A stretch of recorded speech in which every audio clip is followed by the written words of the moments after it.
Welcome back, everyone.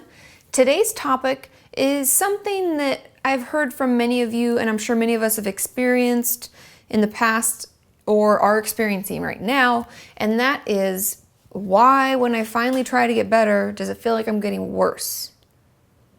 Does that make sense? Now, I know some of you may not even realize that that's what is happening, but what I'm talking about is when you go see a therapist or you finally go into treatment and you're dealing with all of this stuff, right? We all have a bunch of stuff that we've gone through or we're dealing with or we've been trying to suppress with our eating disorder or our cutting or whatever we're using, our exercise even. We're trying to numb out from some emotion, some experience, everything that's all tied into what has happened in our past or what's happening right now, right? Now, when we start to kind of open up, I always call it, because people call it baggage, right? I have emotional baggage, blah, blah, blah. I always say when we open up our first piece of baggage, right? We open our suitcase up, there's a lot of crap in there. And it can be overwhelming at first, right? Think about when you come home from a trip. Sometimes it helps for me to visualize these kinds of things versus thinking of emotions and experiences. So I open up my suitcase. I've been on a 4-week trip. There are a lot of clothes that need to be clean, need to be put away. I have to take them to the dry cleaning. I may need to mend something. Who knows, right? There's a lot to be dealt with and it's overwhelming. So imagine you open that suitcase and it's one of those you had to like sit on to get clothes. You know, you like, ugh, and you zip it. So when you open it, poof, it's overwhelming. It's too much.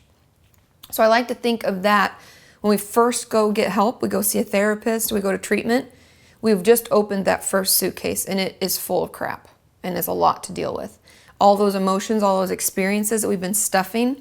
And as things were brought up again, so let's say we have issues with our dad and he did something really bad back in the past. Maybe he abused us physically, sexually, maybe just emotionally. And over the years, even though it's not as bad as it used to be, there's still things that have happened that have almost affirmed what he's either said or done or whatever, right? So all of that is stuffed in this bag. And when we go to talk to somebody, that's a lot to deal with. And at first, we're going to feel completely overwhelmed. And I just want to let you know that that's really normal. I know it's hard, and I know it's even harder because we're just trying to get help. And then we feel completely burdened and like, I should just stop. It's not worth the hard work. This is too much. It's overwhelming. I'm crying all the time. I feel stressed out. I'm triggered even more than I was before. And to be honest, that's normal. And I know it's hard, but this is the time when you need to use your tools as much as you can. Yes, you might act out on your eating disorder. You may cut. You may do things that you said you would never do again, but remember, recovery is a process. It is not perfection. Not perfection.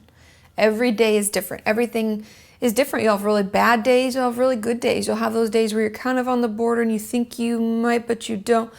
It's normal. It's life, right? Things don't ever just work out exactly the way that we wanted them to. And, we can just move along and never do anything bad again.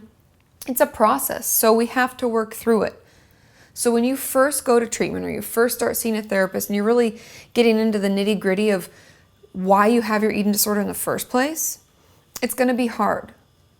But stay strong, hang in there, reach out for support, contact me, post on my website, call your friend, listen to your music. I really like coloring. I know that sounds very childish, but it's very therapeutic for me. Just the feeling of the crayon on the paper is almost cathartic in and of itself. So it just feels very relaxing, right? Do your breathing exercises, take some time for yourself. Maybe getting your nails done really makes you feel good. Maybe sometimes I even like to put like a little hair mask thing on, tie your hair up, put a mask on your face, just have like a little spa day at home where nobody's around. You're watching your guilty pleasures on TV, like who knows, right? Some reality TV show that you don't want anybody to know you're watching. Take your time and do that. We all need that stuff. We need to take care of ourselves. It's going to be really hard, but hang in there and let me know if there's anything I can do. Leave your comments below. Let people know what other tools work for you. If there's something that really helps, like, hey, that one breathing technique really helps when I'm doing da-da-da-da-da, which can usually be triggering, etc. I go for a walk with my dog. I know one of my clients likes to sit in a hammock. That can be really relaxing. things like that. So just keep working on it. I know it's hard, but hang in there. It's normal to feel overwhelmed, and we'll just keep working together. We'll keep sharing our tips and tools so that we're more prepared when we feel overwhelmed again, okay? And we'll just keep making this, trip and trek, and it seems uphill, I know, but we're working together towards a healthy mind and a healthy body.